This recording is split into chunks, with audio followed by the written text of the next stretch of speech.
Welcome to the second day of the Youth Connect Africa Summit, and we are here to discuss, to have a conversation on the urgency of sexual and reproductive health and rights, mental health, and economic empowerment.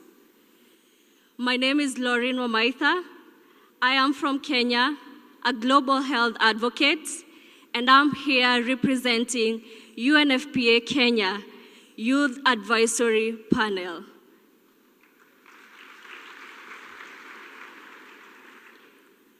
And to start the panel, to start this conversation, I would like to just welcome and call on stage our powerful panelists that we have for you who have extensive experience in the conversation we are about to have today. So kindly put your hands together as I mention their names and as they walk towards the floor. A big round of applause.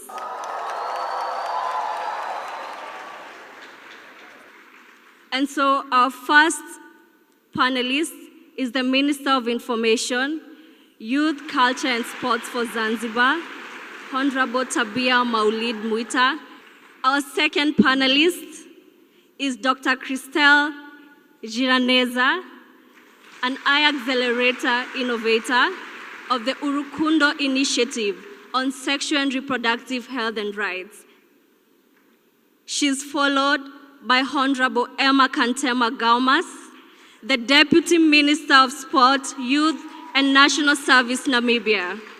And I'm so delighted to see all of you here, eager to engage and share with us on the nexus between sexual and reproductive health rights and mental health and economic empowerment.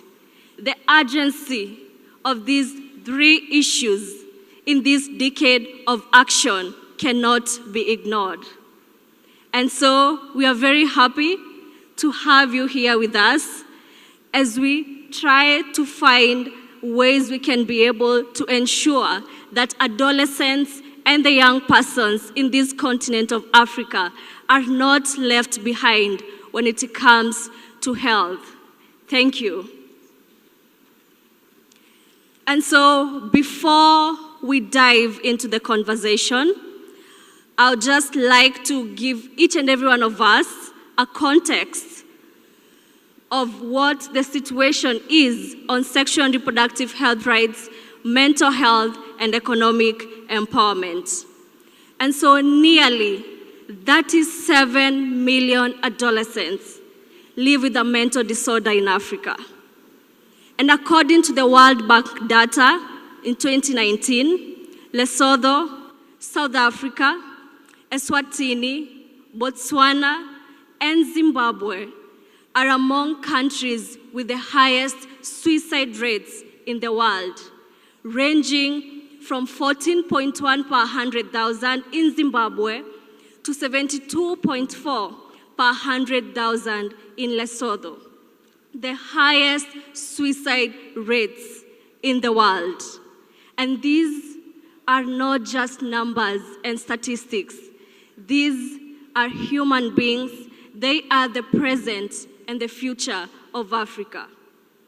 In addition, there is an emerging body of research exploring the intersection between mental health and sexual and reproductive health and rights in both development and humanitarian settings. The evidence shows that poor mental health can be a driver of negative sexual and reproductive health rights outcomes, and an inability to fully realize one's sexual and reproductive health rights can in turn result in negative mental health outcomes. And so these numbers, these issues especially affect the adolescents and young people.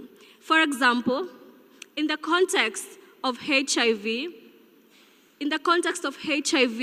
depression, anxiety, stress, and HIV-associated neurocognitive psychosocial impairments, they remain a significant burden that is further aggravating the well-being of this special population, which is actually the majority of the population in Africa. Moreover, it is also documented that pregnant adolescents in sub-Saharan Africa are 2 to 9 times more likely to develop perinatal depression. I think we can all see how serious sexual and reproductive health rights, mental health, and economic empowerment are. And last but not least, half of all mental health disorders in adulthood start by age 14, but unfortunately, most cases are undetected and untreated. And therefore, this panel we have here today will be discussing that intersection between health and economic matters. And as it has been echoed here today, that good health translates to improved wealth of the African continent. And so we are going to discuss on the impact of sexual and reproductive health rights and mental health, and why we need to empower the young people economically and invest in the health of young people to allow us to achieve the Africa we want in this decade of action. Thank you. Thank you very much to our speakers. And so I'm going to start with Honorable Minister Tabia Maulid. Thank you for joining us here today. How are you doing? Fine, thank you. I'm glad you're fine. And we are very interested to hear from you on what is in place in Zanzibar to ensure that young people access sexual and reproductive health rights services to avoid the pandemic of teenage pregnancies. Okay, thank you so much, everyone. Thank you, Madam Moderator. Thank you, all participants, First Lady of the United Republic of Rwanda, senior government officials, representatives from UN, all organizers and sponsors, all youth representatives, and all ministers who represent youth in different African countries. Good afternoon. Nawasalimu kwa Jamhuri ya Muungano wa Tanzania. Kazi iendelee. Thank you. It is clear that to all of us, there is a direct link between sexual reproductive health and also mental health. And I'm sure most of us here will agree with me that young people in the continent are facing many challenges, including child marriage, teenage pregnancies, HIV and STI infections, gender-based violence, domestic violence, and other issues that lead to the young generation to face psychological problems. But as you said, let me go direct to your question, to what extent Zanzibar or Tanzania are trying their best to acknowledge, first of all, that there is a need for the young people to have sexual reproductive health, and also the importance of young people to be educated in most areas where they can be able to stand by themselves, to defend themselves, and to make sure that by using different youth agencies and development partners, those young people can be able to create their chances to employ themselves and not depending on the employment of the government, so that they can be mentally active and finally being economic well. In Zanzibar, first of all, we are having a structure of 3 areas so that we make sure young people can get this social reproductive health education. And first of all, it is starting in family stage. Those family members are required to provide awareness at home, which means family members to sit down with their children, and give them the education on how to prevent themselves against the global changing, social changing, cultural changes, and so many things that surround that young generation. But also, second stage, in our country, we involve those cultural sectors, like, for example, spiritually, some elders from the different community in Zanzibar, so that they can provide the curriculum and the sessions for young people to educate them about the importance of sexual reproductive health, spiritually and culturally. And the third stage is in the government itself, where we have ministries like my ministry. We have tried our best, first of all, to improve youth policy, where those young people get the opportunity to contribute on what to be done so that social reproductive health can be taught in many sectors. Like nowadays, from 10 years, we start in upper primary school, secondary school, to teach all students about the importance of sexual reproductive health, about how to prevent themselves from early pregnancies and other calamities like HIV and and other things. So in Zanzibar, I can say also we have Youth National Council, where young people can have the opportunity to sit down and express the ideas to the government on what to be done so that they can be prevented with their nation. So thank you very much for now. Let me give you that explanation, but without forgetting, let me take this opportunity to thank and appreciate and recognize high contribution from our development partners. UNFPA, UNDP, UNICEF are helping us a lot in our government so that we can proceed with helping those young people in sexual reproductive health. Thank you so much. Thank you very much, Honorable Minister Tabia Maulid. Indeed, there is hope. There is hope for the young people, for the adolescents in Zanzibar, in Tanzania, and in Africa and beyond. And so, hi, Dr. Christelle. Hi. How are you doing? I'm doing well.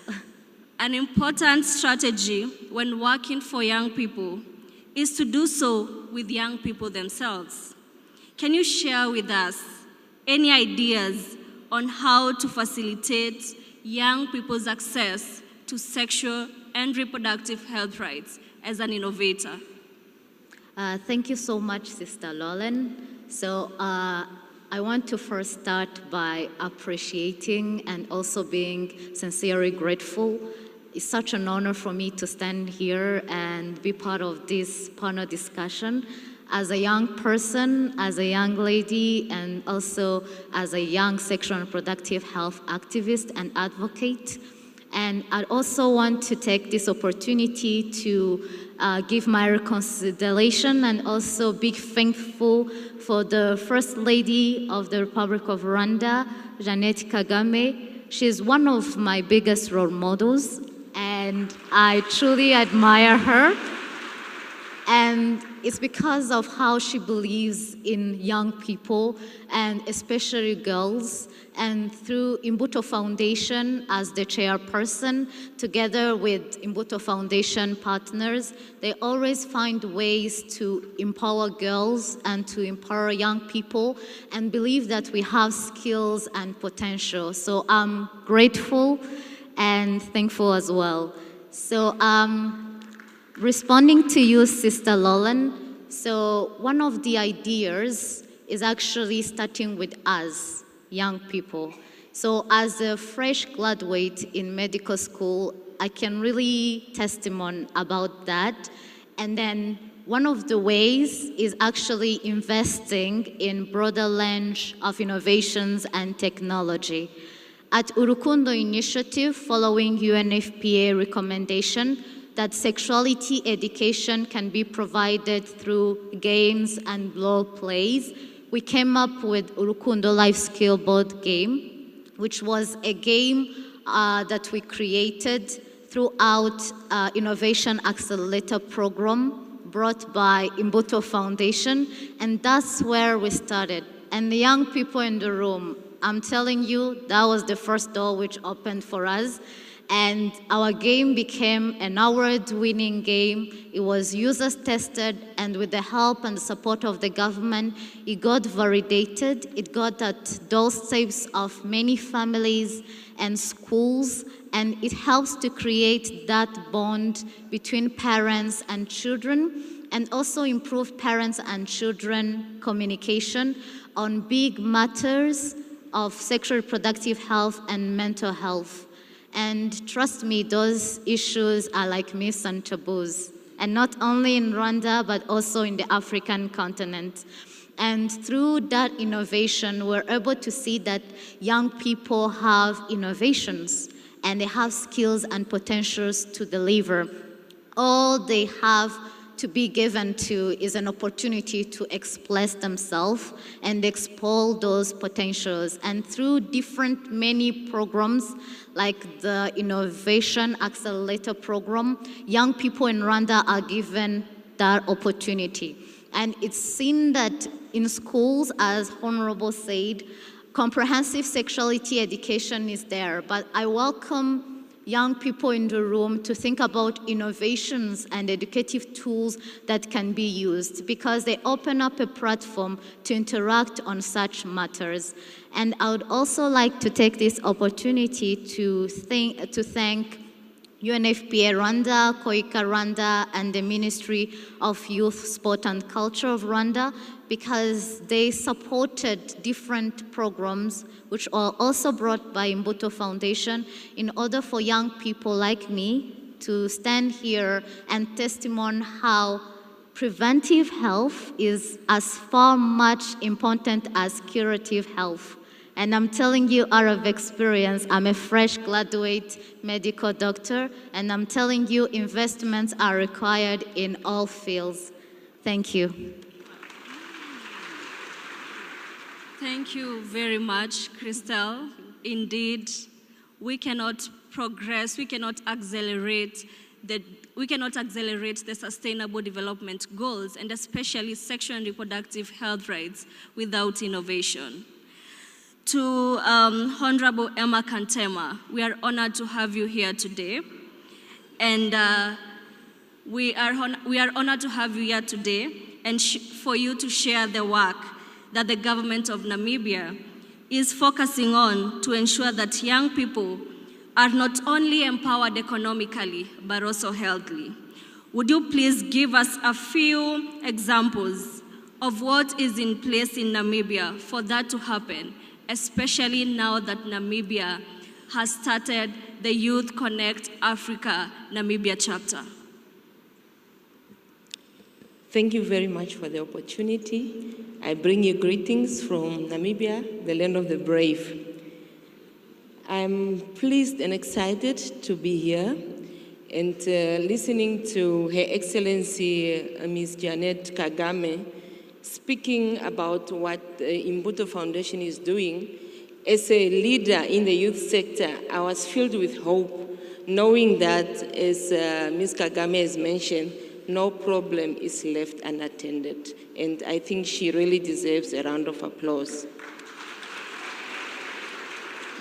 I would like to preamble my input in terms of what we are doing in Namibia by saying that sexual reproductive health and economic issues are not mutually exclusive. And I'm very glad that Youth Connect Africa has identified sexual and reproductive health as one of the areas to focus on. In Namibia, we have elevated the issues of sexual and reproductive health as it's permitting through at a policy level, program level, and is also featuring prominently in our partnership activities, especially in terms of activities that we are being supported with by UNFPA, including other civic society. The National Youth Policy, of which our President, His Excellency Dr. Hage Geingob, spoke yesterday during the official opening, has a pillar that speaks and focuses specifically to youth and health. Now, in terms of this pillar, we have identified strategies how to achieve the objective, that of providing sexual and reproductive health. And one of the issues that we identified to tackle, which is a problem, is the accessibility part. And in terms of how we ensure that we provide this very important service to the youth, as a ministry that's entrusted to empower the youth, in Namibia we have what we call adolescent and youth-friendly clinics. These clinics are spread over the country. We have around 6 of the clinics that then offers and serves as a safe space for the youth to access sexual and reproductive information, including services. It's very key to mention that this service that we render also focuses on out-of-school youth, because we do know that, especially for the youth who are in school, there's comprehensive sexuality education that's being provided. So towards this end, as a ministry, we've also developed a comprehensive sexuality education manual that speaks to out-of-school youth. In terms of ensuring that the youth or adolescents, especially the girls, remain in school, the Ministry of Education, Arts and Culture have developed a pregnancy policy that falls under Education for All. Because as we are linking the health and economic opportunities, it's very important that we ensure that our girls remain in school, because it then increases their chances to be economically active and to be productive citizens. In addition to the youth-friendly clinics that we offer, at a program level, we have a program that we collaborate with the UNFPA, Safeguarding Young People. Again, this is an opportunity for us to ensure that we reach out to the young ones to provide the service, especially where we do not have the youth-friendly clinics. We then conduct the outreach mobile clinics together with our condomized activity. And to end also, I would like to mention that we collaborate with the Office of the First Lady under her program, the Be Free. And I'm happy to note that Her Excellency Ms. Kagame joined us. I think that was in 2020. She joined one of our sessions. These are sessions that we have for the youth at a non-judgmental platform, because we often hear that, adults are not speaking to the youth about it, and there's also that need to destigmatize sexual and reproductive health education. And lastly, I would like to mention that we've also gone a step ahead to ensure that sexual and reproductive health involve community. Because what we see, it's good and well, we can provide this information, we can provide the service, but when the youth go back in their community, the aunties right there, the uncles, will tell them, no, there's no need for birth control, there's no need for protection in terms of preventing HIV/AIDS and other STI spread. So we really need to also address the community involvement part. And thank you very much. And as Namibia, we continuously seek for ways to ensure that we empower the youth, not only economically, but holistically, because we believe that Africa relies on the youth of today. Thank you. Thank you very much. Indeed, policies, programs, and partnerships are the way to go as we continue addressing sexual and reproductive health rights, mental health, and economic empowerment. And to Dr. Jean-Pierre, let's reflect on the young people's mental health. What is the current situation? And as we seek to promote mental well-being in young people, in your view, how can integrating mental health in sexual and reproductive health rights programs improve the health outcomes for the young people? Thank you. Mental health. Mental health. What does come to your mind when you hear that word? Mental health. So the integration of the two, first consider this. What affects the brain affects the body. What affects mental health affects sexual and reproductive health. What affects sexual and reproductive health affects mental health. And I appreciate how speakers have brought those together and are starting to think. It is not starting, there has been a journey towards that, because there has been for too long a dualistic approach of thinking about mental health separated from physical health, thinking about mental health separated from sexual and reproductive health. And I think one of the reasons is probably that we have not been able to understand mental health as it is. Our understanding of mental health is related much with the stigma associated with it rather than what it is in reality. And I want to appreciate what has been done so far. Last time I was also honored to speak at CHOGM, and the topic for the day was rethinking mental health. And allow me to quote the words that were shared in that space. It's been many years since I have been a part of the mental health work, and I can feel the hope that I never had before when trying to advocate for mental health. When I said I want to quote and thank Her Excellency Mrs. Janet Kagame on her remarks on that day, on June 22nd, 2022. Part of what she said was, we are gathering under the reality that as we speak, according to WHO, 1/8 of the people we know, 1/8 of the people we love is affected by mental health problems. Now, as I'm going to repeat this text, this quote, I invite you to think of that one. When I say one, think about someone here in the room.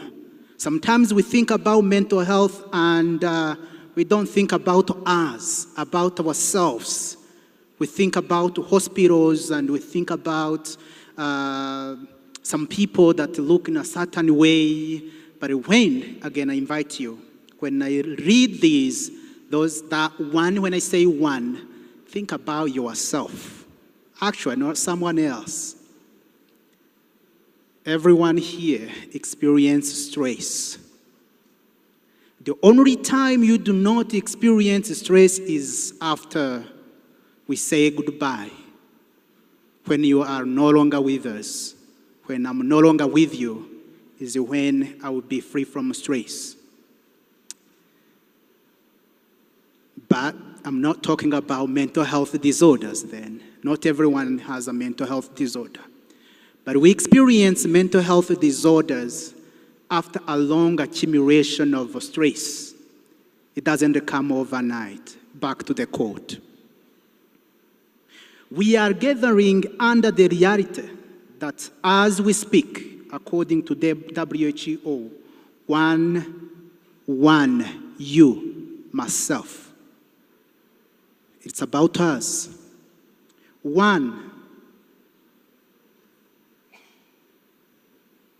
Let me repeat. We are gathering under the reality that as we speak, according to WHO, 1/8 of the people we know, 1/8 of the people we love. So if we have 1 out of a number of people around you, 1 out of the people you know, 1 out of the people in your family, in your classroom, your co-workers, people in the room on the same row.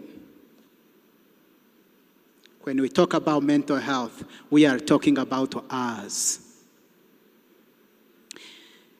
If I can ask, or something I have been observing in a clinical practice, when it comes to entrepreneurship, what does it require? Entrepreneurs.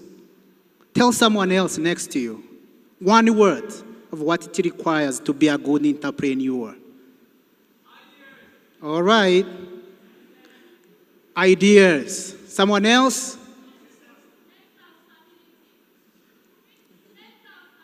All right. All of those and more things that the people here are thinking. Can you have the ideas without mental health? How does that look like? I want to appreciate, as I finish the quote by Her Excellency Janet Kagame,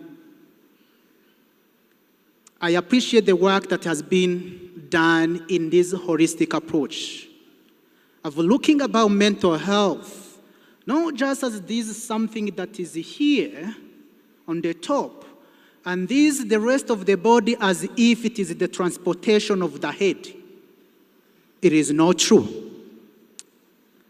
That's why when we are thinking about mental health and those initiatives I've been observing with Imbuto Foundation and the others, when you want to think about businesses, entrepreneurship, it has to be with mental health.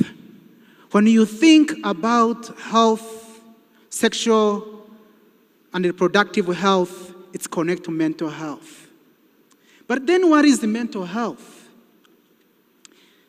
A few things, a part of it. We don't know yet what really mental health is, and I think we need to appreciate that. And the reason we know, part of it, is that mental health is what is helping us think. Why did you come here? Why did you come here? Mental health is what supports us to think. Thinking is mental health. Imagine yourself not being able to think. Those creative ideas you have because you have a good mental health. Mental health is about feeling. Those feelings you have, the joy, the romantic relationship and how you express them, it's about mental health. If you didn't know how it contributes, then you will know when you see someone in a relationship and then the mental health isn't working well or they are stressed out, something is suffering. Mental health is how we react. The gesture I'm using, the choices you made, the clothes, these colors, the words I'm choosing to use and not the other one. That is the mental health. So when we stigmatize mental health, we stigmatize ourselves. We stigmatize our abilities. We stigmatize our potentials. And now thinking about connecting to sexual and reproductive health, what is it? Part of it, I'm not an expert on it compared to many others who, especially those who have been victims related to sexual and reproductive health. I believe that those with experiential knowledges are the experts of those experiences when it comes to that topic. But let me say a little thing. Sexual and reproductive health being about the freedom and the rights to choose or to decide who you have sex with, how to avoid sexually transmitted diseases, how to avoid unintended pregnancies. So when then we get drunk, think about the definition of mental health. It's about how we think, we feel, we react, we make decisions. And I'm just talking about the thinking. The rest, there's also other factors. So when the mental health thinking, the feelings, the reactions, and decision-making is impaired, when you have a heightened stress, when you have a high level of stress, your capacity to judge, your capacity to make good decisions is impaired. The sexual violence, or maybe engaging in an unprotected sex, or even dark feelings. Talking about one of those issues we see is people feeling like they have lost everything and they have nothing to lose, so it's okay to have that unprotected sex. We see that in the clinical settings and in outreach. So when it comes then to coping and working with these depressions, which we are seeing as the numbers have been shared, it's alarming on our continent. When it comes to depression, more than 100 million, as was shared. And the women being more vulnerable to the depression, now you can see the interconnection. More than 66 million among the 100 million in Africa, 66 million are women and in sub-Saharan Africa. So you can also connect to that. Subsistence abuse, subsistence use in Africa is also a big problem. And when you bring it together with depression, one is causing another and the other is making the other worse.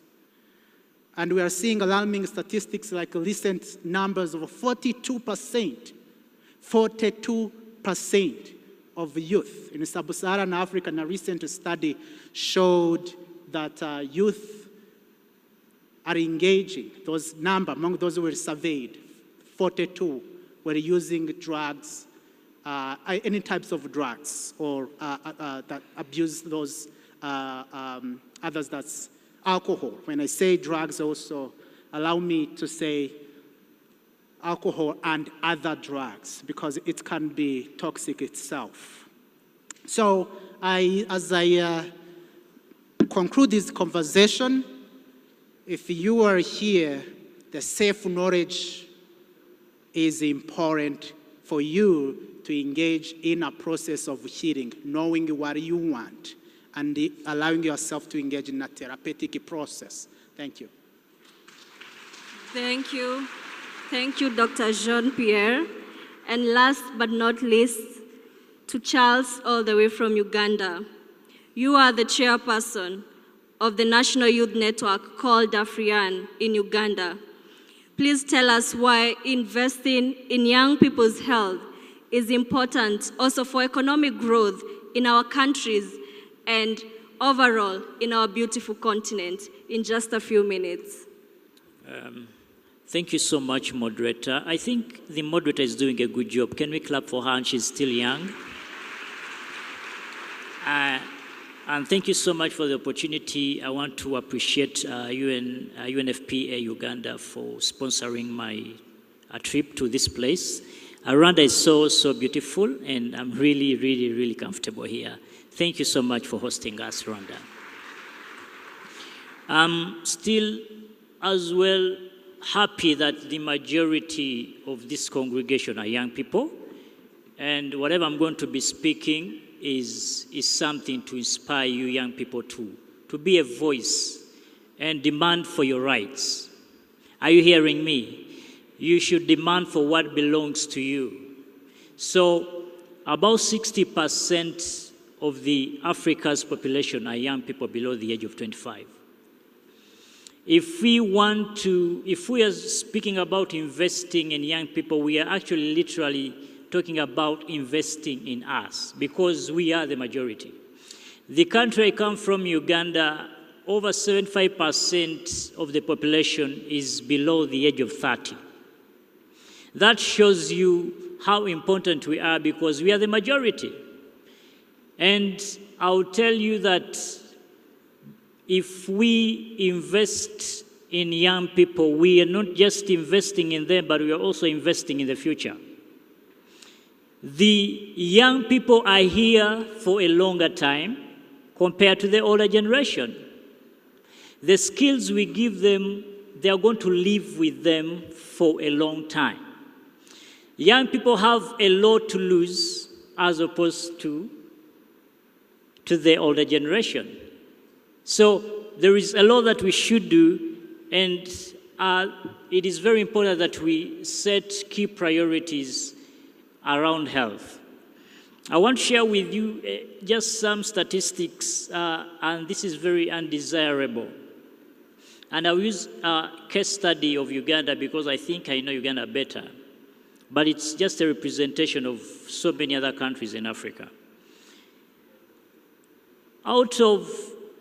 When you are walking in Uganda, if you pass 4 young children, young girls below the age of 19, if you pass 4 of them, one of them is either pregnant or she has a child.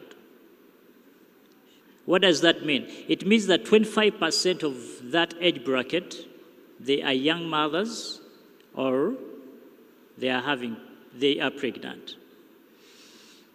So there was a study that was done by UNFPA Uganda, and it says that if the current teenage pregnancy rate is reduced from 25% to just 10%, actually even 10% is still big.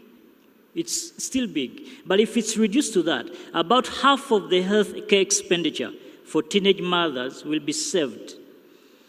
Half of the health care expenditure for teenage mothers will be saved, equivalent to $169 million.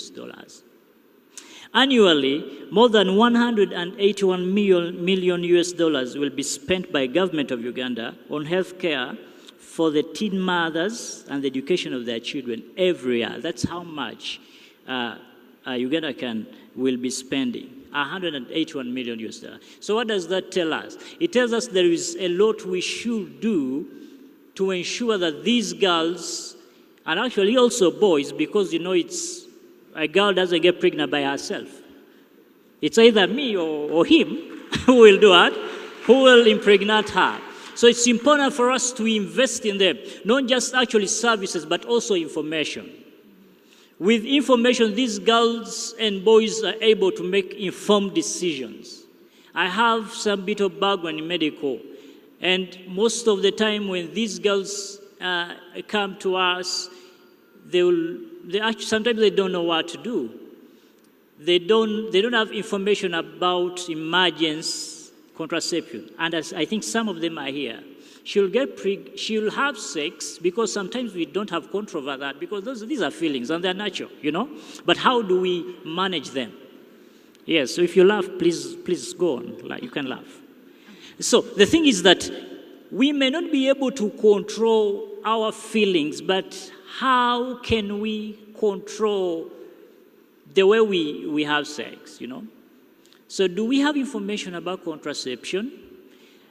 How many of us in government are in April 2001, the AU Commission and all the governments under AU, they passed a resolution and they said about 15% of every country's budget should go towards health.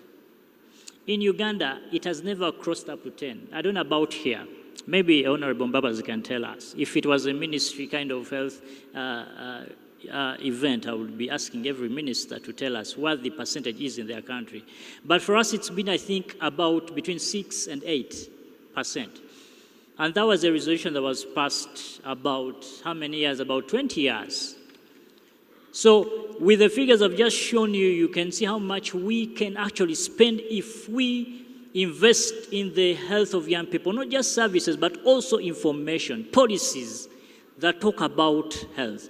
Do we have friendly policies for schools? Like, do we have teachers or people that speak to young people about health? Do they know what to do? There are so many young people who abort, and it's not because actually they want to abort, but they are just circumstances. As he was saying, mental health. Most of you ladies, you will tell us that even when you're just in your period, you are not mentally fine, You're moody. Now, some of us who are, in my capacity, at least I've had opportunities to be with lovers. But when they are in that period, they will tell, you know what, I'm not in the mood. Why? Because they are not in the mood. You get it. So it's very important for us to invest in young people with information, but also the services. I want to mention something. There's something very bad about our healthcare system. And sometimes we have facilities, and they are good. But when you walk in these facilities, there are no services. Human resource for health, the ratio is alarming. We don't have healthcare workers, and the population is quite big. So for me, I think I can briefly just share that, but there is a lot to do, and we really, really need to put our monies into the healthcare system and ensure that the girls and boys have information so that they can make decisions, informed decisions. If they want to get pregnant, let them get pregnant when they are well informed than just it being an accident. We are tired of having unwanted pregnancies and unintended pregnancies. Thank you so much. Wow. Thank you very much to our panelists for sharing and contributing to this conversation. Africa appreciates whatever actions you're doing in your respective communities. Collective action will indeed bring the change and enable us to get to the Africa that we want.